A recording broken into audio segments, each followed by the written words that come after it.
तो पहले सब्सक्राइब के बटन पर क्लिक करके मेरा चैनल सब्सक्राइब कर लें। फ़अऊज़ु बिल्लाहि मिनश्शैतानिर रजीम बिस्मिल्लाहिर रहमानिर रहीम इन्नल्लाहा व मलाइकतहु युसल्लूना अलन नबी या अय्युहल्लज़ीना आमनू सल्लु अलैहि व सल्लिमू तस्लीमा अल्लाहुम्मा सल्लि अला सय्यिदिना व मौलाना मुहम्मदिन मअदनिल जूदि वल करम व आलिहि व अस्हाबिहिल किराम व इब्निहिल करीम व बारिक व सल्लिम सलातन दाइमतन सरमदन अबदा बिहम्दिही तआला व बकरम मुस्तफ़ा सल्लल्लाहु अलैहि वसल्लम। आज की शब में कुरान अज़ीम के 25 पारे मुकम्मल हो चुके हैं। अल्लाह अज़्ज़ा वजल कुरान के बकिया 5 पारों की तिलावत में हमें आसानी अता फरमाए। अज़ीज़ान गिरामी, आज हमने कई सूरतों की तिलावत की है, खुसूसियत के साथ सूरह शूरा, सूरह दुखान, सूरह ज़ुख़रुफ़, सूरह जासिया।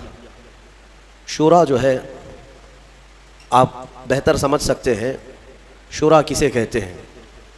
मशवरा करने वाली जो जमात होती है उसको शूरा कहा जाता है। और ये अल्लाह तबारक व तआला उम्मत मुस्तफ़ा सल्लल्लाहु अलैहि वसल्लम की खुसूसियत बयान फरमा रहा है। व अम्रुहुम शूरा बैनहुम, ये रसूल पाक के ग़ुलामों की खुसूसियत ये है कि वो जो काम करते हैं वो मशवरे से करते हैं, उनका मामला शूरा है। और यही निज़ाम मेरे मुस्तफ़ा करीम सल्लल्लाहु तआला अलैहि वसल्लम ने जो मुतारफ़ करवाया। पहले तो बादशाहों का ये निज़ाम नहीं था, बादशाह मशवरे लेने के मोहताज नहीं हुआ करते थे, उसको कसरे शान समझते थे।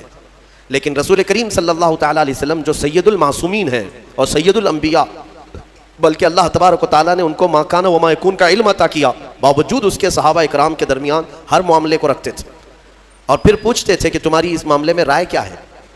कई मामलात ऐसे हैं, हत्ता कि बद्र के कैदियों के सिलसिले में हुजूर पाक सल्लल्लाहु अलैहि वसल्लम ने सहाबा से मशवरा लिया, जंग बद्र से पहले मशवरा लिया, जंग उहद में जाने के लिए मशवरा लिया, जंग खंदक से पहले मशवरा लिया कि कैसे जंग लड़ी जाए। हज़रत सलमान फ़ारसी के मशवरे पर खंदक खोदी गई, हुदैबिया के मौके पर मशवरा लिया गया। हुजूर अकरम सल्लल्लाहु तआला अलैहि वसल्लम ने इसको एक मजबूत निज़ाम मुतारफ़ फरमाया दुनिया में कि शूरा जो है ये इस्लाम का खासा है और अल्लाह तबारक व तआला इसमें बरकत नाजिल फरमाता है।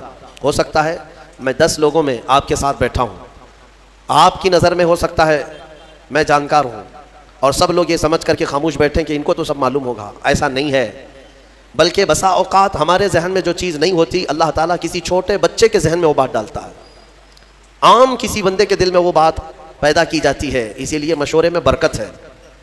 इसके मैं आदाब बताता हूँ। मशवरा एक पूरा मुकम्मल एक टॉपिक है। रसूल पाक सल्लल्लाहु तआला अलैहि वसल्लम ने बद्र के कैदियों की गिरफ्तारी के बाद सहाबा से पूछा इनके बारे में क्या किया जाए। हज़रत उमर फ़ारूक रज़ियल्लाहु तआला अन्हु ने अर्ज़ किया कि आका इनको काट करके जला दिया जाए, मारे इनको, इसलिए कि इन्होंने सहाबा को बहुत तकलीफ़ दी है, सहाबा को शहीद किया, पत्थर मारे, मुसला किया है, टुकड़े किया है, अब इनको क्यों छोड़ा जाए। फिर किसी ने अलग मशवरा दिया। हज़रत अबू बकर सिद्दीक़ ने वहाँ मशवरा ये दिया कि या रसूल अल्लाह सल्लल्लाहु अलैहि वसल्लम, ऐसा क्यों ना किया जाए कि इनसे फ़िदिया लिया जाए और इन्हें छोड़ दिया जाए, शायद इस मोहब्बत में ये इस्लाम कबूल कर लें, ईमान ले आए। हुजूर पाक सल्लल्लाहु तआला अलैहि वसल्लम को हज़रत अबू बकर का मशवरा पसंद आया, उस पर अमल किया गया। 70 कैदी जो थे उनसे फ़िदिया लिया जाता था और छोड़ा जाता था। जिसके पास नहीं था फ़िदिया देने की रकम कुछ नहीं थी, उनसे कहा जाता था अगर कोई फ़न जानते हो तो 10 सहाबा को वो फ़न सिखा दो और आज़ाद हो जाओ। हुजूर पाक सल्लल्लाहु तआला अलैहि वसल्लम ने ये जो निज़ाम कायम किया, भला कोई बड़ी सल्तनत का बादशाह अपने वज़ीरों से, सिपाहियों से क्यों मशवरे ले। दुनिया ये समझती है आज जो निज़ाम है, आप देख रहे होंगे पार्लियामेंट है, पार्लिमान है, या फिर जहाँ बैठ करके कानून पास किए जाते हैं, ये सब निज़ाम बहुत बाद में आया हुआ है। ये इस्लाम की अता है, इस्लाम का देन है। वरना होता ये था कि बादशाह रात में सोया, ख्वाब में ही उसे कुछ समझ में आ गया तो सुबह कानून बना देगा, कल से ये कानून है, मैंने ख्वाब ये देखा है, उसको कोई चैलेंज भी नहीं कर सकता। आज भी सऊदी में यही तो होता है, एक साल में उनके 70 कानून बदलते हैं, आते हैं जाते हैं, कोई बिल पास करने की ज़रूरत नहीं। रात के 12 बजे बादशाह ऐलान कर दिया, सारे वेबसाइट में चला गया, कल सुबह से 6 बजे ये कानून सारे डिपार्टमेंट में पहुंच गए, ये कानून। ये शूरा नहीं है। हाँ, ये जो निज़ाम फिर पार्लिमानी कायम किया गया, ये शूरा के बेस पर ही कायम किया गया है कि सबकी राय ली जाए और फिर उस पर इत्तेफाक किया जाए। हुजूर पाक सल्लल्लाहु तआला अलैहि वसल्लम ने कई मरतबा ऐसा हुआ कि सहाबा से मशवरा लिया। एक बार मदीने तैयबा जब तशरीफ़ लाए तो सहाबा कलमी करते थे। कलमी करना जानते हैं? खजूरों के दरख्तों को जोड़ दिया जाता है, एक नर और एक मादा। किसान लोग जानते होंगे उसको क्या कहते हैं, हाइब्रिड। शायद किसानों की ज़ुबान वो जानते हैं कि यानी एक मेल और एक फीमेल दरख्तों में भी होते हैं, इन दोनों को जोड़ दिया जाता है तो बहुत जल्दी बढ़ते हैं और फल अच्छे देते हैं। ये जो कलमी करना इसको कहते हैं। खजूरों के दरख्तों को सहाबा कलमी करते थे। मेरे आका सल्लल्लाहु अलैहि वसल्लम जब आए, सहाबा ने हुजूर ने पूछा ये क्या कर रहे हो? कहा हम इनका जोड़ा लगाते हैं, जोड़ा लगाते हैं, और ये दोनों जोड़ बहुत जल्दी बढ़ते हैं, मेल और फीमेल। हुजूर पाक सल्लल्लाहु अलैहि वसल्लम ने फरमाया इसकी क्या ज़रूरत है? छोड़ दिया सहाबा ने छोड़ दिया। उसके बाद फिर सहाबा कहते हैं वो दरख्त बढ़े ही नहीं, और जिनको नहीं लगाया गया था वो फल सही से दिए नहीं। तो सहाबा आए, अर्ज़ करने लगे या रसूल अल्लाह सल्लल्लाहु अलैहि वसल्लम हमने छोड़ दिया था। मेरे आका ने फरमाया वो तो एक मशवरा था, हुक्म नहीं था कि उस पर करना ज़रूरी है। बाकी अगर तुम इस मामले को बेहतर जानते हो तो फिर किया करो।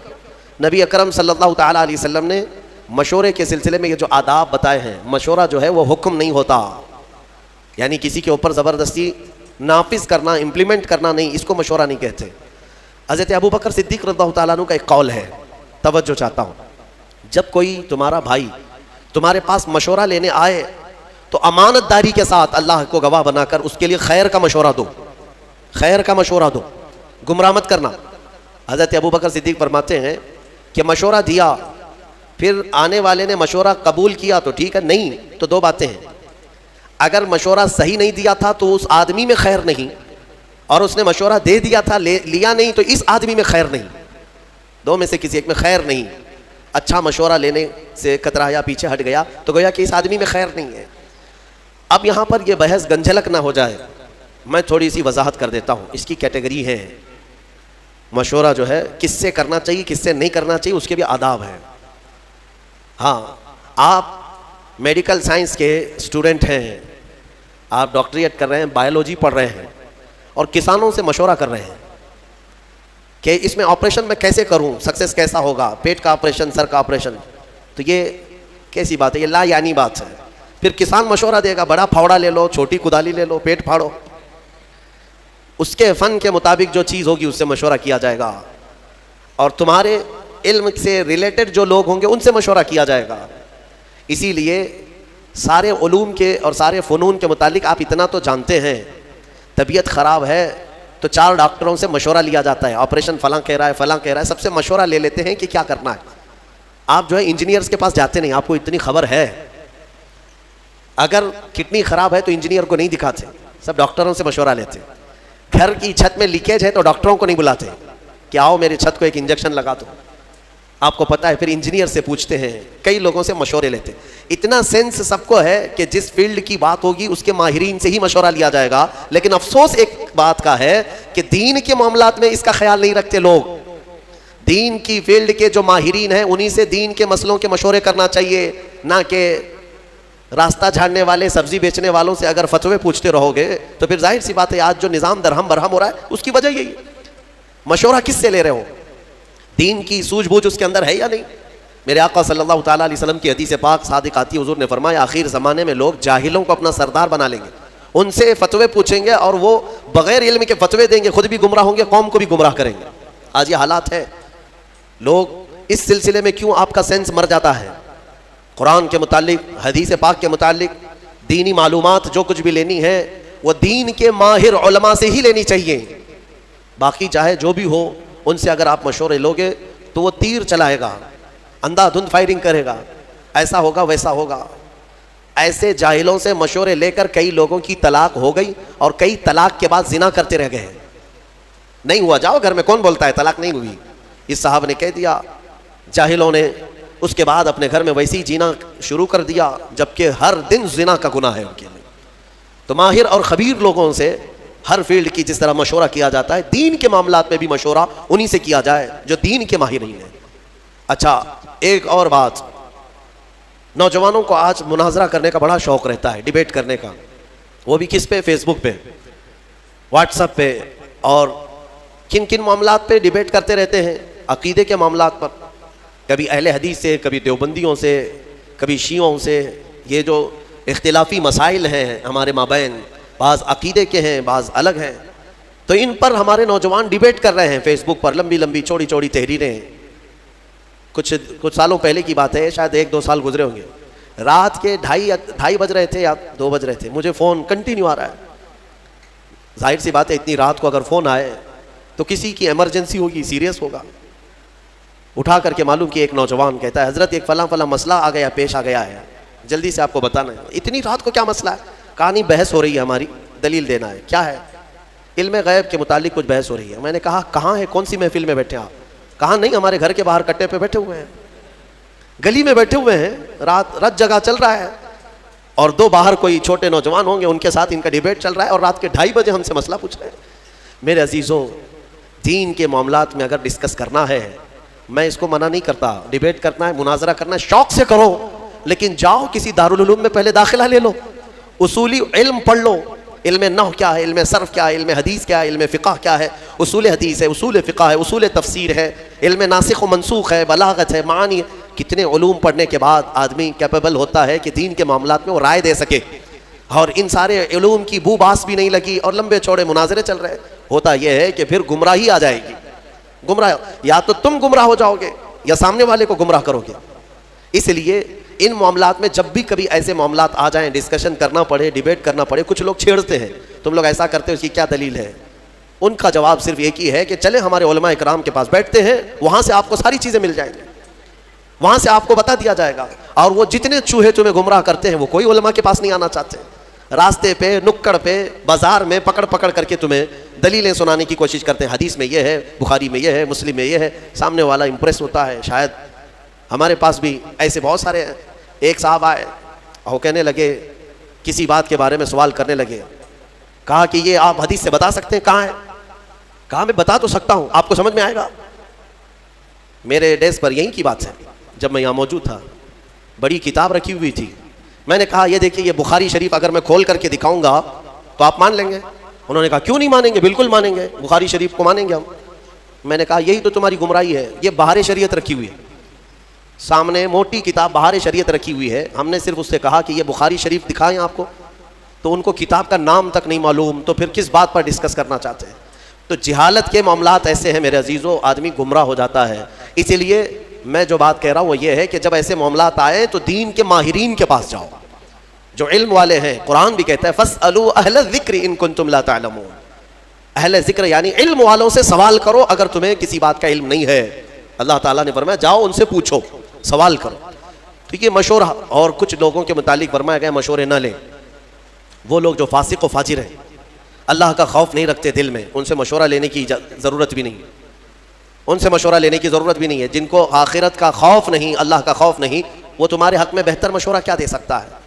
मशवरे के लिए सबसे बेहतर वो शख्स है जो अल्लाह का खौफ रखता है और आखिरत से डरता है। वो मशवरे का सबसे मौजू आदमी हुआ करता है। और उसके अलावा बाज़ मकामात पर यह भी कहा गया है कि बहुत छोटे नाबालिग और अकल न रखने वालों से मशवरे ना लिए जाएँ। और बाज़ों ने कहा कि औरतों से भी ये नहीं है कि लेना ही नहीं चाहिए, बात कर सकते हैं, डिस्कस कर सकते हैं, मशवरे ले सकते हैं, लेकिन ज़रूरी नहीं कि हर मशवरे पर अमल किया जाए। ज़रूरी नहीं है हर मशवरे पर अमल किया जाए। मैंने शायद इससे कबल बताया था, हुज़ूर पाक सल्लल्लाहु ताला अलैहि वसल्लम ने अपनी अज़वाज मुतहरात में हज़रत उम्मे सलमा रज़ियल्लाहु ताला अन्हा की इस बात पर तारीफ़ फरमाई थी कि औरतों में सबसे बेहतरीन मशवरा देने वाली खातून। सुलह हुदैबिया के मौके पर हज़रत उम्मे सलमा रज़ियल्लाहु ताला अन्हा ने हुज़ूर को मशवरतन अर्ज़ किया था। हुज़ूर सहाबा से कह रहे थे बाल मुंडा लो, एहराम उतार लो, कोई न बाल मुंडा रहे थे, न एहराम उतार रहे थे। 3 बार हुज़ूर ने फरमाया तो हुज़ूर को गम हुआ। अंदर आए तो गमगीन थे। उम्मे सलमा ने अर्ज़ किया, या रसूल अल्लाह, आप उन्हें बोले नहीं, उनके सामने जाकर आप खुद अपने बाल हलक कर लें, अपना एहराम उतार लें। वो तो इस इंतज़ार में है कि शायद वही आएगी और दूसरा पैगाम आएगा।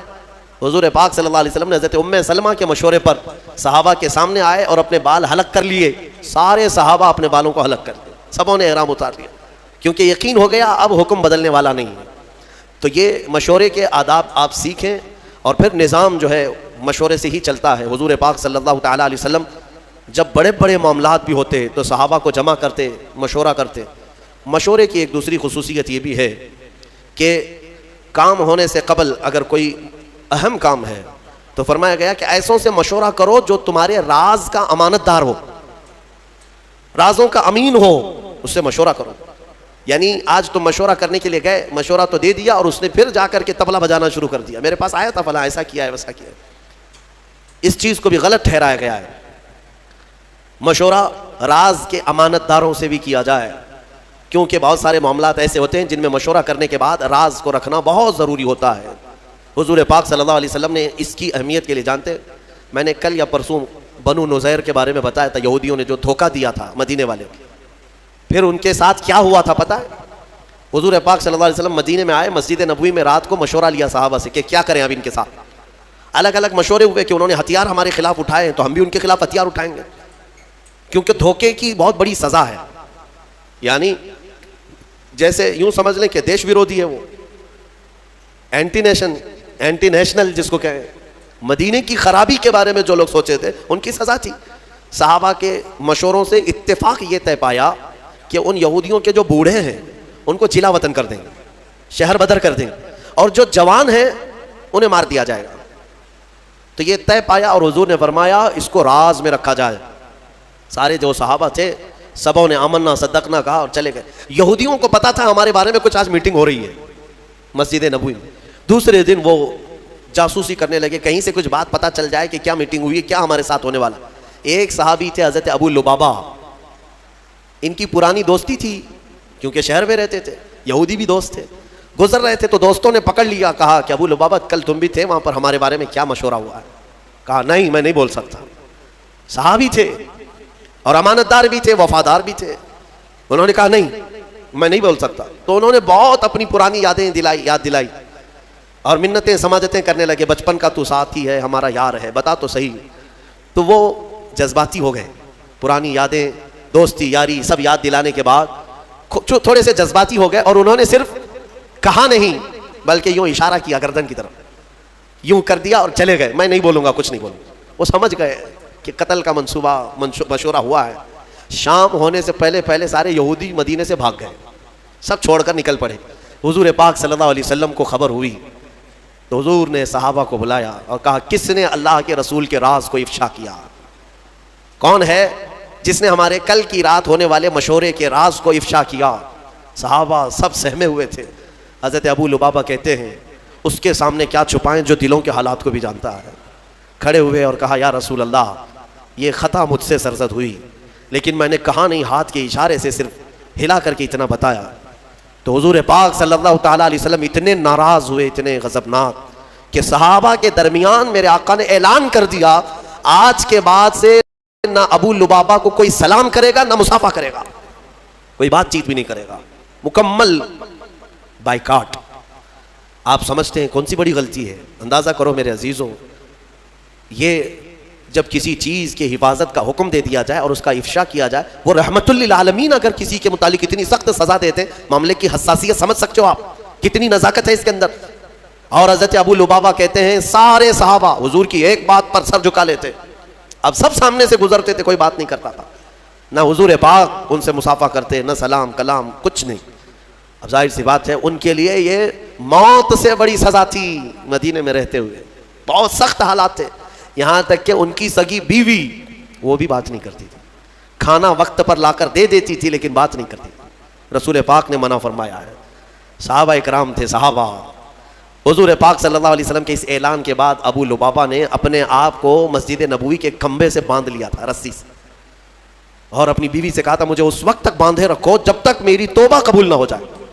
अल्लाह ताला जब तक मुझे माफ़ नहीं करेगा तब तक मुझे खोलना नहीं। उनको बांधा गया, नमाजों के वक्त खोला जाता था, खाना दिया जाता था, हाजतें करते फिर बंध जाते थे।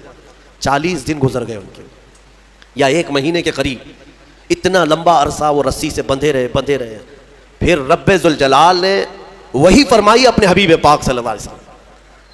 अल्लाह तबारक व तआला हुजूर के गुलामों पर भी रहीम है, रहम फरमाया और हुक्म हुआ कि अबू लुबाबा की तौबा कबूल है। जैसे ही ये बात आई, हुजूर पाक फज्र की नमाज पढ़ाए, वापस आए, अपने हाथों से अबू लुबाबा को खोला और उसके बाद उन्हें मुसाफा भी किया, अपनी जमात में लिया। ये बताना मकसूद है, पूरी उम्मत को यह दर्स है कि इन मामलात को हल्के में ना लिया जाए, यह हसासियत है। यहाँ लोग तो खबरी बने हुए हैं, मुसलमानों की जासूसी करने पर बैठे हुए हैं। अल्लाह की पनाह, तुम्हें अंदाज़ा भी नहीं है कि आखिरत में कितने बड़े अजाब के शिकार होंगे। तुम क्या समझते हो 500 की नोट कोई पकड़ा देंगे तुम्हें जासूसी करने पर, तुम्हारा घर चल जाएगा?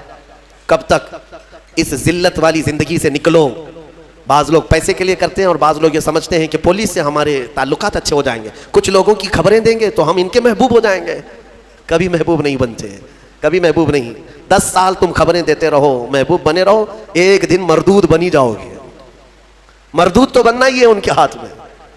मेरे अजीजों, इन चीज़ों से अपनी कौम की जासूसी करना, खबरें देना निहायत ही सख्त बड़ा गुनाह है। अल्लाह का अजाब उस शख्स पर है जो मोमिनीन के मुतालिक इस तरह की बातें करता है। कुरान कहता है वला तजस्ससू, जासूसी मत करो खबरें ले जाकर, बल्कि मेरे आका सल्लल्लाहु अलैहि वसल्लम ने फरमाया मन सतर अखीही सतर अल्लाहु लहू, जिसने अपने भाई का कोई ऐब देखा और छुपा दिया, क़यामत के दिन अल्लाह उसके सारे ऐब छुपाएगा, तुम्हें नंगा होने से बचा लिया जाएगा। तो इन चीज़ों पर अमल करें। बहरहाल ये मशवरे के सिलसिले में गुफ्तगू थी। बात जो अर्ज़ करनी थी वो ये है कि एक आयत हमने आज तिलावत की। अल्लाह फरमाता है मन काना युरीदु हर्सल आखिरती नज़िद लहू फी हर्सिही, जो आखिरत की खेती हमसे मांगता है हम उसकी खेती में बहुत इजाफा कर देते हैं। वमन काना युरीदु हर्सद दुनिया नुअतिही मिनहा, और जो हमसे दुनिया की खेती मांगता है हम उसे भी देते हैं। वमा लहू फिल आखिरति मिन नसीब, लेकिन आखिरत में उसका कोई हिस्सा नहीं रखा जाता। जो दुनिया मांगता है अल्लाह फरमाता है हम दुनिया देंगे उसे, लेकिन आखिरत में उसका कोई हिस्सा नहीं। इसीलिए मेरे अजीजों, आखिरत मांगो तो फरमा रहा है कि दुनिया भी दे देगा अल्लाह। आखिरत मांगो, 4 दिन के लिए क्या मांगोगे यहाँ पर? कितना बड़ा घर मांगोगे, कितनी गाड़ियाँ, कितनी औलादें, फिर उसके बाद तुम्हारी सांस उखड़ जाएगी, खत्म। हमेशा का जो घर है वही मांगो अल्लाह की बारगाह में। और अगर दुनिया मांगना भी है तो अल्लाह की बारगाह में यूं मांगो जैसे उसने खुद सिखाया है, रब्बना आतिना फिद दुनिया हसना वो फिल आखिरती हसना, ऐ हमारे रब दुनिया में जो सबसे अच्छी चीज़ है वो मुझे अता कर, और आखिरत में जो सबसे अच्छी चीज़ है वो मुझे अता कर। वक़िना अज़ाबन नार, और दोज़ख के अज़ाब से हमें बचा ले। दुनिया में अच्छी चीज़ मांगना क्या है? क्या अच्छी चीज़ मांगोगे? इसकी तफसीर में फरमाया गया दुनिया की सबसे अच्छी चीज़ क्या है? आप गेस करो, आपके दिमाग में क्या है? एक बड़ा महल, बहुत सारा माल, बड़ी जायदाद। दुनिया की सबसे अच्छी चीज़ क्या है? हदीस पाक में है अलमरअतु सालिहा खैरु मताइ दुनिया, पूरे दुनिया के सामान में अगर सबसे अच्छी चीज़ कोई है तो नेक बीवी का मिल जाना। नेक बीवी अगर किसी को मिली है आधी दुनिया मिली है उसको। ये हदीस पाक की बात मैं कह रहा हूँ। तो दुनिया जब मांगी जाए तो नेक व सालेह औरत की तमन्ना करना ये आधी दुनिया मांगने के बराबर है। हकीकत है मेरे अजीज़ों, वहीं से तुम्हारी नस्ल है, वहीं से तुम्हारा घर है, वहीं से सब कुछ है, हत्ता कि तुम्हारे दिमाग का भी सारा सुकून या बर्बाद होना सब वहीं से कनेक्शन है। देख लो एक बार, बहुत सारे लोग जो शादीशुदा हैं इसको आजमाते होंगे या महसूस करते होंगे, ज़िंदगी फिर जुड़ जाती है। कोई काम में वो तन्हा नहीं है, हर चीज़ में साथ है। और अगर साथ वाली जल्लाद है तो फिर इसकी ये आधी जहन्नम ही है, इसकी आधी जहन्नम ही हो जाती है अगर जल्लाद मिल गई, क्योंकि उसके दिमाग पर असर है, उसके बिजनेस पर असर है, दोस्तों पर असर है, रात को सोया नहीं, दिन भर बकबक करता रहेगा, और फिर उसके बाद सिगरेट की आदत, बीड़ी की आदत, फिर नशे की आदत, फिर उसके बाद न जाने कौन कौन से रास्ते इख्तियार करता है। अगर खातून सही ना हुई तो उसने अपनी ज़िंदगी आधी तबाह कर ली, और अगर नेक हुई अल्लाह ताला ने बहुत बड़ा इनाम तुम्हें दे दिया, बहुत बड़ा इनाम दिया। मैंने हज़रत अल्लामा अरशदुल क़ादरी रहमतुल्लाह अलैह, बड़े मुनाजिर हैं, उनकी बहुत सारी किताबें ऐसी हैं जो आज पूरी दुनिया में मशहूर हैं। किताबें जो उन्होंने लिखा, ज़लज़ला, ज़ेरो ज़बर, बहुत सारी।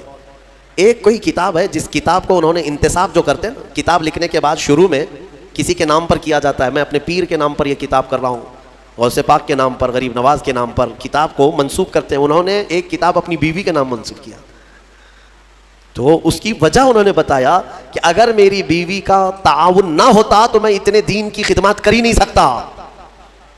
सही बात है, अगर सवार रहती तो फिर ये कहाँ जाते, कहाँ खिदमत करते दीन की, कब किताब लिखने देती।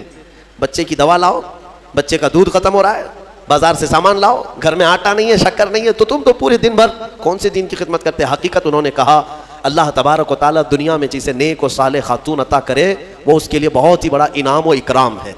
अच्छा, जिनकी शादी नहीं हुई और वो नेक बीवी की तमन्ना रखते हैं तो यही दुआ करें, रब्बना आतिना फिद दुनिया हसना। इसमें यही शामिल है, ऐ अल्लाह हमें दुनिया की सबसे अच्छी चीज़ अता कर। तो इस दुआ में वो शामिल है, अल्लाह नेक चीज़ अता फरमाएगा, नेक अता फरमाए। दूसरी एक दुआ है, रब 19वें पारे में अल्लाह ताला ने ये भी हमें सिखाया। अल्लाह ताला फरमाते हैं रब्बना हब लना मिन अज़वाजिना व ज़ुर्रिय्यातिना क़ुर्रत अयुन, ऐ हमारे रब हमें वो बीवियां दे या वो औलाद दे जो हमारी आंखों की ठंडक बने, और फिर मुत्तकीन का हमें इमाम बना दे। मुत्तकीन का इमाम मतलब औलाद ऐसी सालेह परहेजगार हो कि हम उनके इमाम हो। मेरे अजीज़ों, ये दुआ आप किया करें। आखिर में मैं आज जो अहम आयत है उस पर मैं गुफ्तगू समेटता हूँ। मेरे आका सल्लल्लाहु ताला अलैहि वसल्लम ने यूँ फरमाया, अल्लाह ने हुजूर से यूँ इरशाद फरमाया कि ए हबीब आप कह दें, आप फरमा दें क्या, कुल ला अस्अलुकुम अलैहि अजरन इल्लल मवद्दत फिल कुर्बा। ए महबूब आप फरमा दें, दीन की तबलीग जो मैंने तुम्हें की है, तुम्हें दीन दिया, ईमान दिया, कुरान दिया, नमाज रोज़े सब सिखाए, इन सारे कामों पर ए मेरी उम्मत के गुलामों मैं तुमसे उजरत नहीं मांगता। हुजूर ये फरमा रहे हैं, मैं इस पर कोई मुआवजा नहीं मांगता, मगर एक चीज का सवाल, वो क्या है, मेरी अहले बैत से मोहब्बत रखना। अहले बैत से मोहब्बत, यह हुजूर पाक ने फरमाया, कोई चीज उजरत में नहीं चाहिए। लेकिन हुजूर पाक सल्लल्लाहु अलैहि वसल्लम अगर ये फरमा रहे हैं कि अहले बैत से मोहब्बत, तो अंदाजा करो कि कितनी अहम चीज है। मेरे आका सल्लल्लाहु ताला अलैहि वसल्लम को अपने अहले बैत की मोहब्बत कितनी अजीज है। एक हदीस में मैंने पढ़ा, फरमाया मम माता अला हुब्बी आले मोहम्मद माता मुमिना, एक जगह माता शहीदा, जो हुजूर की आल और अहले बैत की मोहब्बत में मर गया उसे शहादत की मौत दी जाएगी। शहादत की मौत। रसूल पाक सल्लल्लाहु ताला अलैहि वसल्लम की अहले बैत कौन है? सैयदा कायनात फातिमतुज़ ज़हरा सलामुल्लाहि अलैहा, उनकी औलाद अमजाद मौला अली करमल्लाहु वजहुल करीम और हज़रत फ़ातिमा से जो औलाद है ये आल है। साथ ही मुफस्सिरीन ने फरमाया हुजूर की तमाम अज़वाज मुतहरात वो भी अहले बैत में हैं। हुजूर पाक सल्लल्लाहु ताला अलैहि वसल्लम की अज़वाज मुतहरात अहले बैत में हैं। हुजूर पाक सल्लल्लाहु ताला अलैहि वसल्लम के दोनों चचा हज़रत अमीर हमज़ा, हज़रत अब्बास अहले बैत में से, हुजूर के घर वालों में से। इन सब से मोहब्बत रखना हमारा ईमानी फरीज़ा है। और फरमाया कि जिसके अंदर बुग़्ज़ है अहले बैत का, तो फिर वो ईमान के साथ दुनिया से नहीं जाएगा। बुग़्ज़ मत पालो। हुजूर फरमाते हैं फातिमा मेरे जिस्म का एक टुकड़ा है, जिसने उससे मोहब्बत की उसने मुझसे मोहब्बत की, और जिसने फातिमा से अदावत की उसने मुझसे दुश्मनी की, उसने मुझसे दुश्मनी की। और रसूल से दुश्मनी, फिर कौन सा ईमान है? तो हुजूर पाक सल्लल्लाहु ताला अलैहि वसल्लम की आल की मोहब्बत हमारे लिए बहुत ज़रूरी है, लेकिन वो मोहब्बत नहीं जो आज कुछ चूहे सिखा रहे हैं। मैं आपको साफ साफ बताता हूँ, अहले बैत की मोहब्बत यकीनन हमारे लिए फरीज़ा है, लेकिन गुलू नहीं करना, उसमें ऐसा मुबालगा नहीं करना कि अहले बैत को नबियों के ऊपर पहुंचा दिया या फिर उनको खुदा के दर्जे तक पहुंचा दिया। वो मोहब्बत की बात मैं नहीं करता। यकीनन हमारी औलाद, हमारे जान, हमारे माल, सबसे ज़्यादा हम हमारे रसूल से मोहब्बत करते हैं, और उनके बाद उनके अहले बैत और सहाबा से मोहब्बत, यह हमारे लिए ज़रूरी है।